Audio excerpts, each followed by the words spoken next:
Okay, तो यहाँ पे थोड़ा रिवाइज कर लेते हैं।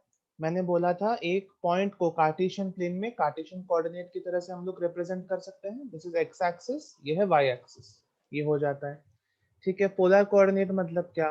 पोलर कोऑर्डिनेट मतलब उसी पॉइंट को हम लोग एक R distance between origin and the point और एक थीटा कितना एंगल बना रहा है उससे हम लोग रिप्रेजेंट करते हैं, that is R comma theta.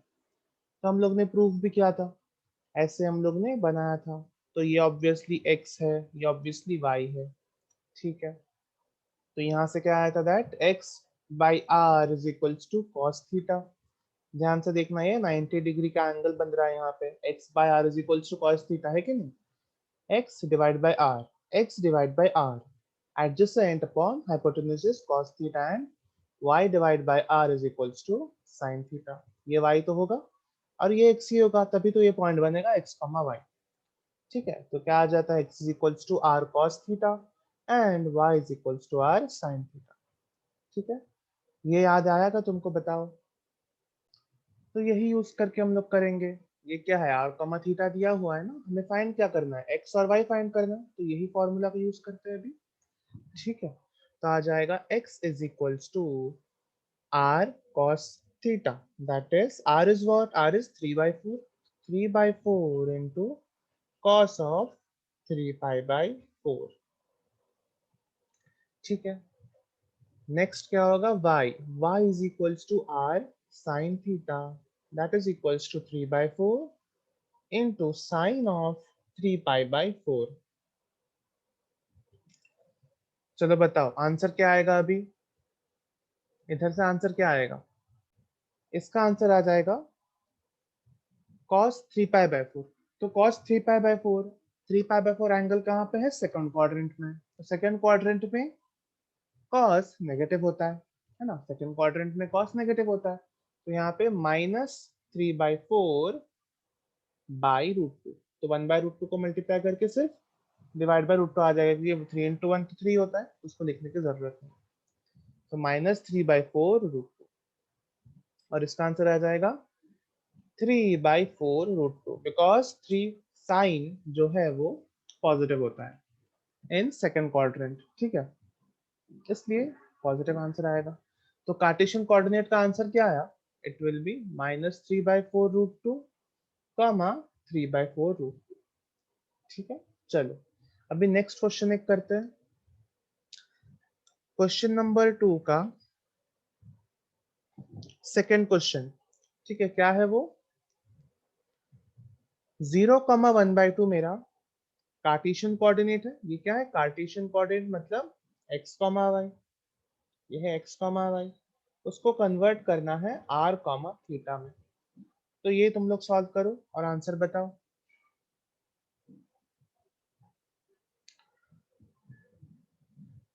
तो यहाँ पे कौन सा फॉर्मूला यूज होगा, देखना। सेम ट्रायंगल यहाँ पे देखना जरा। ठीक है, यहाँ पे यूज करने के लिए हम लोग कौन सा फॉर्मूला यूज करेंगे, यहाँ पे हम लोग को निकालना है आर और थीटा। यहाँ पे हम लोग को निकालना है आर और थीटा। तो फिर से एक बार मैं डायग्राम अगर बनाऊं, तो ये पॉइंट x, y है। ऑब्वियसली ये डिस्टेंस x होगा, ये डिस्टेंस y होगा, और ये एंगल थीटा होगा, और ये जो डिस्टेंस है वो r होगा। तो यहाँ से अगर r निकालना है तो r square is equals to X square plus Y square, Pythagoras theorem. और अगर थीटा निकालना है तो tan of theta is equals to y/x, tan of theta is equals to y/x।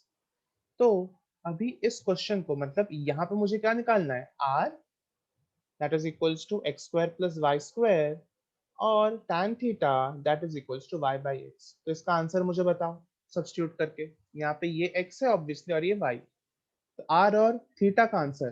ठीक है, चलो tan थीटा का आंसर क्या आएगा वो मुझे बताओ। यहाँ पे क्या आएगा, यहाँ पे x का वैल्यू क्या है, देखो सिंपल ही तो है, x का वैल्यू यहाँ पे 0 है, तो 0² प्लस y का वैल्यू क्या है 1/2, तो 1/2 का होल स्क्वायर। ठीक है, तो क्या आ जाएगा, R square is equals to 0² is 0 and 1/2 का स्क्वायर इज 1/4, तो आंसर आ जाएगा 1/4। ठीक है, और r का वैल्यू क्या आ जाएगा, r का value will be directly square root of 1/4, that is equals to 1/2। ठीक है, दैट इज इक्वल्स टू 1/2। ओ, तो 1/2 आ गया वैल्यू। अभी tan थीटा इसका वैल्यू निकालना है। tan थीटा का वैल्यू कैसे निकलेगा? tan theta is equals to y upon x. y क्या है? 1/2 और x क्या है? 0। तो anything upon 0 is nothing but not defined, और नॉट डिफाइंड कभी होता है tan थीटा? जब भी थीटा इज इक्वल्स टू होता है 90 डिग्री। ठीक है, हो गया। तो हमारे पास क्या आ गया? पोलर कोऑर्डिनेट्स आ गए। चलो इसको रेडियंस में लिखेंगे तो क्या होगा? π/2।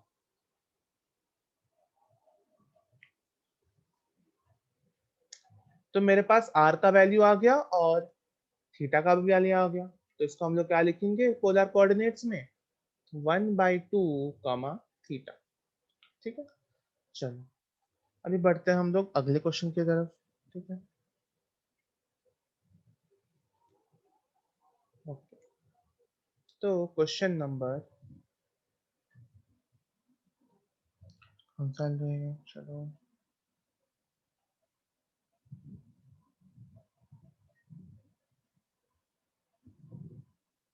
तो क्वेश्चन नंबर 3 एक एक बात करते हैं, कोई प्रॉब्लम नहीं। क्वेश्चन नंबर 3 लेते हैं, चलो। In triangle ABC, in triangle ABC, ठीक है, ट्रायंगल एबीसी में बात हो रही है। ये एक्सरसाइज 3.2 का क्वेश्चन नंबर 3 है।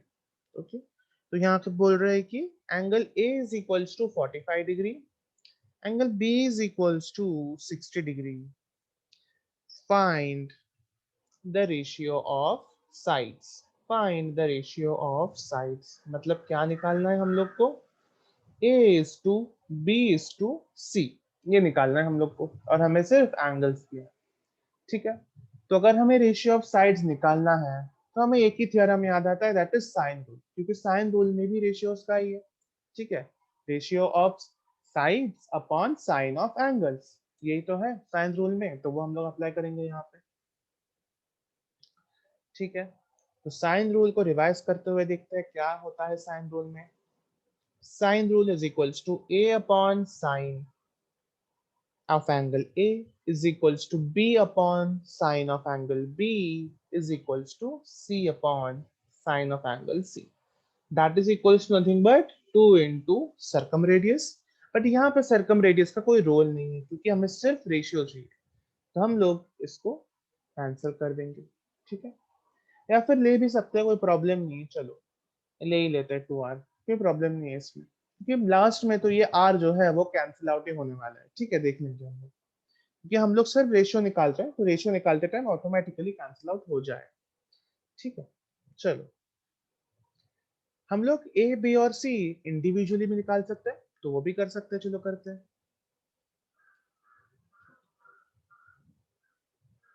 तो यहां से मैं क्या देख सकता है, यहाँ पे पूरा इक्वालिटी का साइन है, तो मैं कर सकता हूँ that a upon sine A is equals to 2r। लिख सकता हूँ कि नहीं? सब कुछ तो इक्वल ही है, सब कुछ इक्वल है, तो मैं लिख सकता हूँ that a upon sine A is equals to 2r, b upon sine b is equals to 2r, and respectively c upon sin c is equals to 2r। ठीक है, ये नोट करना कि ऊपर वाले जो है ए बी सी वो साइड्स है, और नीचे वाले जो ए बी सी है वो क्या है? वो एंगल्स है। ठीक है, ये ध्यान में रखना तुम लोग को। ठीक है, तो इंडिविजुअली ए बी और सी निकाल सकते हैं अभी। तो a is equals to 2r into sine of a, that is 45 degrees. ठीक है, ए एंगल क्या है? 45 degree. b is equals to क्या होगा? 2r into sine of 60 degrees. 2r into sine of 60 degrees.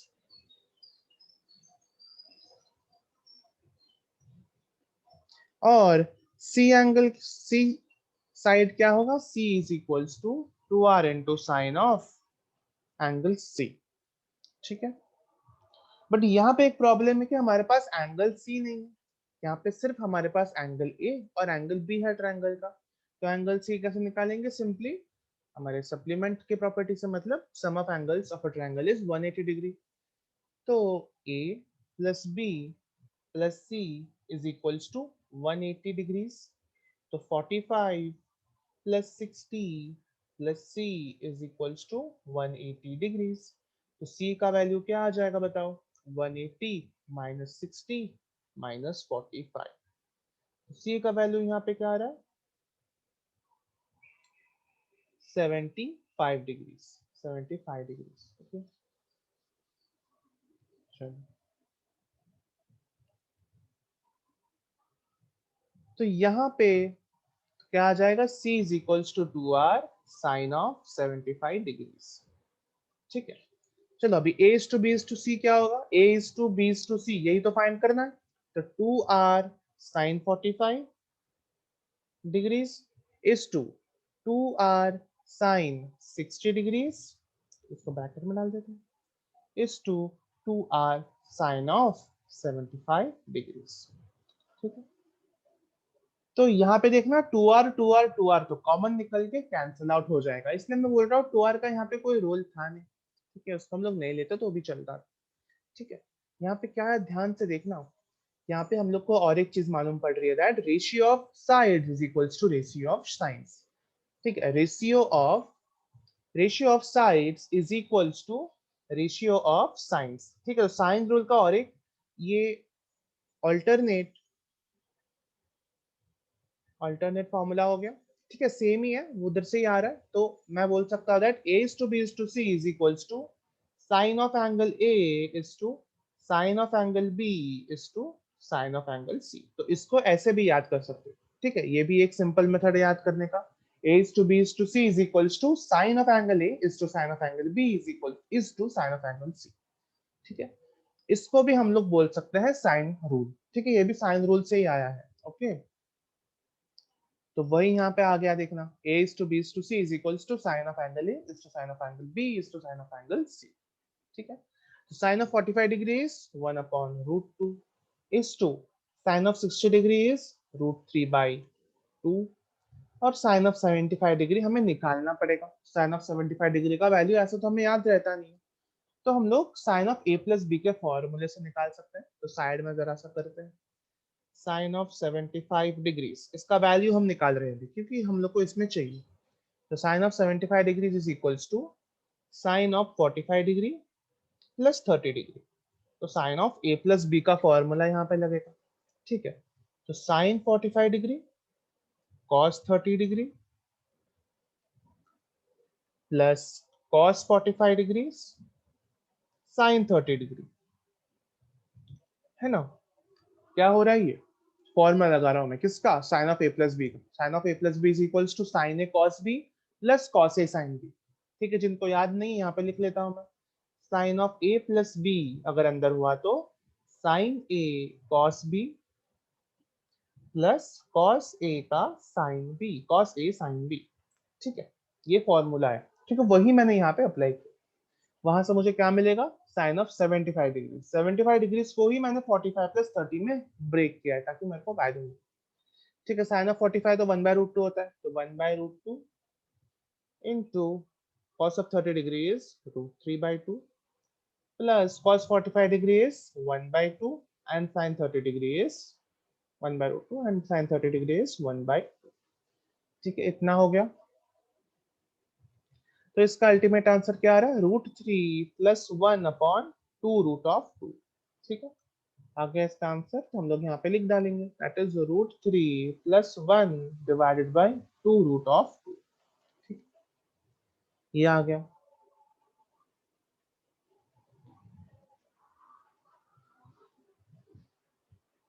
चलो, अब यहाँ पे हम लोग को रेशियो निकालना है। तो रेशियो को निकालने के लिए हम लोग क्या करेंगे, एलसीएम को कॉमन करेंगे। एलसीएम कॉमन करने के लिए क्या करेंगे, ध्यान से देखना। ठीक है, ये सब भी इंपॉर्टेंट प्रोसीजर्स है। ठीक है, ये भी इंपॉर्टेंट स्टेप्स है। कभी कभी इसके वजह से हम लोग को आंसर नहीं आता, तो यहाँ पे 2 से मल्टीप्लाई करेंगे, यहाँ पे भी 2 से मल्टीप्लाई करेंगे, क्योंकि मैं तीनों एलसीएम को 2√2 बनाना चाहता हूँ ताकि मैं रेशियो लिख सकूँ। अभी इधर क्या मल्टीप्लाई करूंगा, उसके लिए यहाँ पे 2 है बट √2 नहीं है, तो √2, और यहाँ पे भी √2 में मल्टीप्लाई करूंगा। अब फिर से लिखते देखते क्या आता है। तो पहला मेरा रेशियो बन गया 2/2√2, दूसरा रेशियो मेरा बन गया √6/2√2, और तीसरा मेरा रेशियो बन गया √3 प्लस 1/2√2। अब देखना, 2√2 तो मैं कैंसिल कर सकता हूँ ना, इसीलिए मैंने डिनोमिनेटर को सेम किया। तो आंसर क्या आ जाएगा, 2 is to √6 is to √3 plus 1. So these are the ratio of sides. ठीक है, बहुत ही अच्छे से हमने इसको निकाल दिया. ठीक है, so this is our third problem. Okay, चलो आगे बढ़ते हैं अभी नेक्स्ट प्रॉब्लम की तरफ.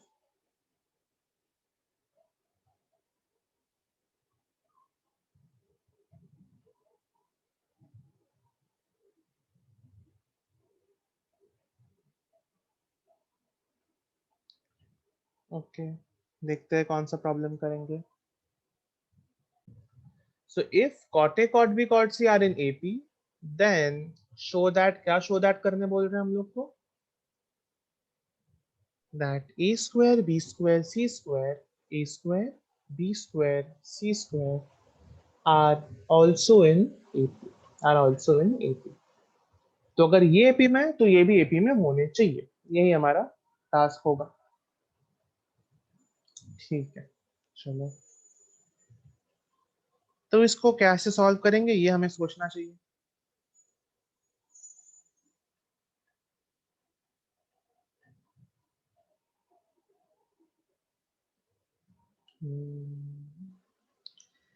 तो देखते हैं, अभी तो इसको साइन रूल से ही शुरुआत करते हैं, देखते हैं साइन रूल से क्या आता है, या फिर एपी लिखते हैं, एपी में क्या होता है वो लिखते हैं.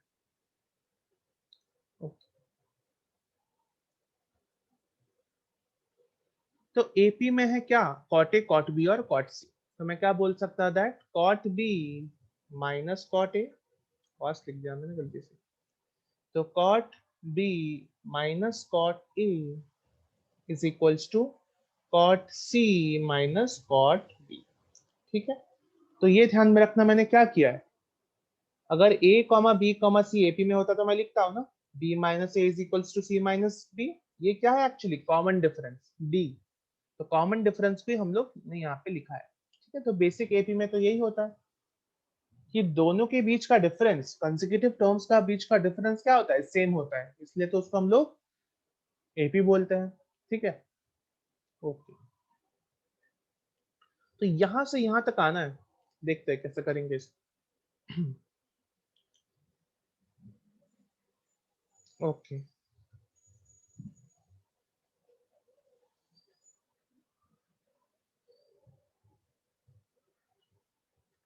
तो यहाँ अगर मैं कॉट बी को एलएचएस में लेके जाऊं तो क्या बनेगा, 2 cot b is equals to cot c plus cot a.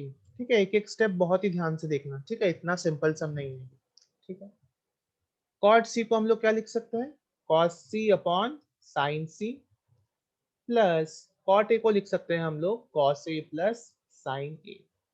ठीक है, एकदम ध्यान से देखना, कोई भी स्टेप में अगर समझ में नहीं आ रहा है तो मुझे रोक के पूछना चाहिए. ठीक है, तो यहाँ पे मैं 2 cot b लिख लेता हूँ जो भी ऊपर लिखा है. ओके, तो 2 cot b is equals to, यहाँ पे क्या करूंगा मैं, ऐड करूंगा, ऐड करने के लिए हमें एलसीएम लेके ऐड करना है, जो जैसे भी हम लोग करते हैं क्रॉस मल्टीप्लाई करके. तो cos c sin a plus sin c cos a upon sin c sin a. ठीक है, बहुत ही क्लियरली लिखा है यहाँ पे, कोई प्रॉब्लम नहीं है. चलो आगे बढ़ते हैं. यहाँ पे एक फॉर्मूला दिख रहा होगा. ठीक है, यही फॉर्मूला अब भी हम लोग ने पढ़ा है, देखना, साइन ए कॉस सी प्लस साइन सी कॉस सी, है कि नहीं. तो एक इसका फॉर्मूला है, अभी जस्ट हम लोग ने पढ़ा था, जस्ट हम लोग ने यहाँ पे देखा था पिछले ही सामने. देखना, sine of A plus B is equals to sine A cos B plus cos A sine b. वही तो यहाँ पे ए और सी के साथ होता है बस. ठीक है, साइन ए कॉस सी प्लस कॉस ए साइन सी, या फिर साइन सी कॉस ए, कुछ भी बोल सकते हो. ठीक है, sign A cos C plus sign C cos A, sign A cos B plus cos A sine B. ठीक है, तो वहां पे ए और बी का था, यहाँ पे ए और सी का है बस. तो यहाँ पे क्या लिख दूंगा मैं, देखना ध्यान से, ये किसका फॉर्मूला हो गया, तो 2 cot b is equals to sine of A plus C, sine of A plus C का फॉर्मूला हो गया ये अपॉन साइन सी साइन ए. ठीक है, साइन सी साइन ए. सब बढ़िया है अब तक. चलो ठीक है, इतना तो आ गया, अभी क्या कर सकते हैं और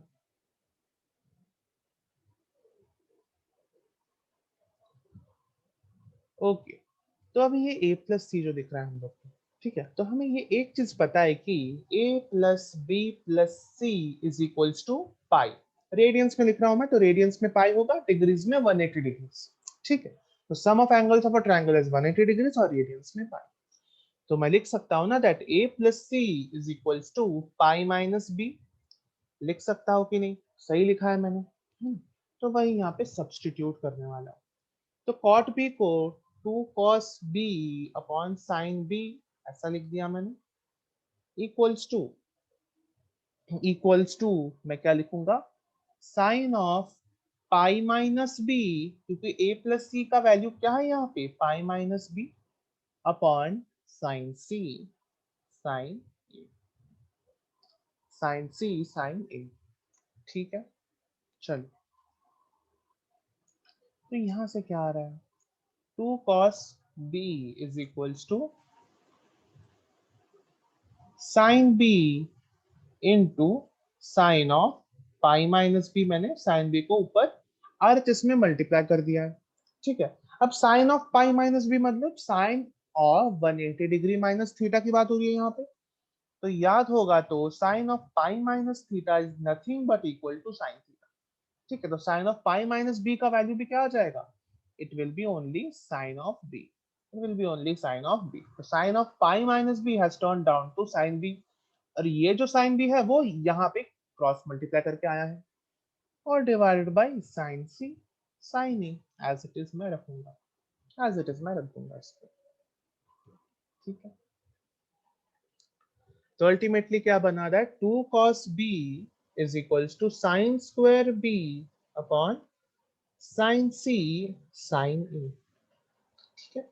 देखना, अभी तक मेरे पास साइड्स में कुछ नहीं आया, क्योंकि मेरे को ए स्क्वायर बी स्क्वायर सी स्क्वायर को एपी में प्रूव करवाना है, ठीक है। अभी साइन से अगर साइड में जाना है तो हम लोग को क्या यूज करना पड़ेगा, ऑब्वियसली साइन रूल का यूज करना पड़ेगा, ठीक है, क्योंकि वही एक कनेक्शन बनाता है साइन ऑफ एन एंगल में और साइड्स में, ठीक है। तो जैसा कि हम लोग ने देखा था कि A is to B is to C, ठीक है, is equals to sine A is to sine B is to sine C, ये हम लोग ने अभी देखा था, ठीक है कि नहीं? तो यहाँ पे क्या दिख रहा है हम लोग को, चलो इस साइन बी को sine b into sine b लिख लेते हैं। अभी देखना यहाँ पे क्या बन रहा है, sine B upon sine C और sine B upon sine A, यही तो है दोनों, sine B upon sine C into sine B upon sine A, okay fine.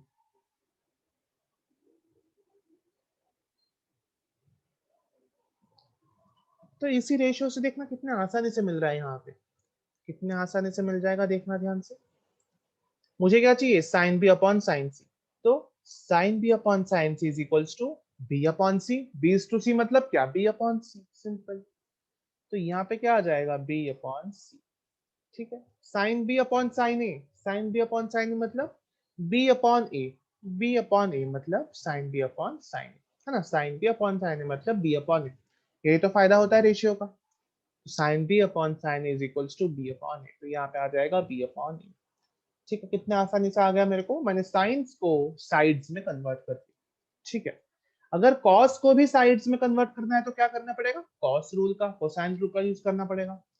तो कोसाइन रूल को अगर मैं रिविजिट करूं तो वो क्या था, कॉस ऑफ बी, क्योंकि मुझे कॉस ऑफ बी चाहिए इसलिए मैं कॉस बी लिख रहा हूं, तो cos of b is equals to, तो यहाँ पे बी है तो यहाँ पे a square plus C square आएगा, फिर माइनस बी स्क्वायर आएगा, डिवाइडेड बाय यहाँ पे a square plus C square है तो यहाँ पे 2ac आएगा, ठीक है। ऐसे याद करना है इसको, A square plus C square minus B square upon 2ac, okay. तो मतलब 2 cos b के जगह पे 2 into A square plus C square minus B square upon 2ac। देखना, एक ही प्रॉब्लम में साइन रूल का भी यूज करना सीख लिया हम लोग ने और कोसाइन रूल का, ठीक है। चलो, तो यहाँ पे क्या बन रहा है, दिस इज नथिंग बट, चलो नेक्स्ट स्टेप में लिख लेते हैं, that is equals to B square by A C, और यहाँ पे फिर से अगर लिखेंगे तो 2 into A square plus C square minus B square upon 2ac, ठीक है, तो यहाँ पे मैं टू टू को कैंसिल कर सकता हूँ और यहाँ पे AC और AC को कैंसिल कर सकता हूँ। तो अल्टीमेटली क्या आएगा, that a square plus C square is equals to B square plus b square. ये माइनस बी स्क्वायर को मैं राइट हैंड साइड में लेके गया, तो क्या आ रहा है मुझे, that two B square is equals to a square plus C square, है कि नहीं। ठीक है, इससे भी प्रूव कर सकते हो कि ए स्क्वायर बी स्क्वायर सी स्क्वायर एटी में है। ठीक है, और अगर इससे बात नहीं बन रही है तो हम लोग कैसे करेंगे, देखो, इससे अगर नहीं समझ में आ रहा है कि एपी में है तो हम लोग इस इक्वेशन से लेके क्या करेंगे, देखना, हम लोग एक बी स्क्वायर को यहीं पे रखेंगे और दूसरे बी स्क्वायर को राइट हैंड साइड में लेके जाएंगे। तो यहाँ से क्या इक्वेशन बनेगा, that b square minus a square is equals to c square minus B square. ठीक है, तो इसका मतलब भी वही है और इसका मतलब भी वही है। क्या मतलब है दोनों का, that a square comma b square comma c square are in AP, are in AP. ठीक है, कॉमन डिफरेंस सेम होना चाहिए तभी तो एपी होता है। किसी भी सीरीज का अगर कॉमन डिफरेंस सेम है, that is AP. Common difference मतलब कॉन्जिक्यूटिव टर्म्स के बीच का डिफरेंस। तो this term minus this term and this term minus this term, ये दोनों क्या होना चाहिए, सेम होना चाहिए। This minus this is b square minus a square and this minus this is c square minus B square, ये same है, मतलब दिस इज एपी। आ गया, चलो, तो ये अच्छे से क्वेश्चन को देख लो, नोट कर लो, जो करना है कर लो, फिर हम लोग आगे बढ़ते हैं।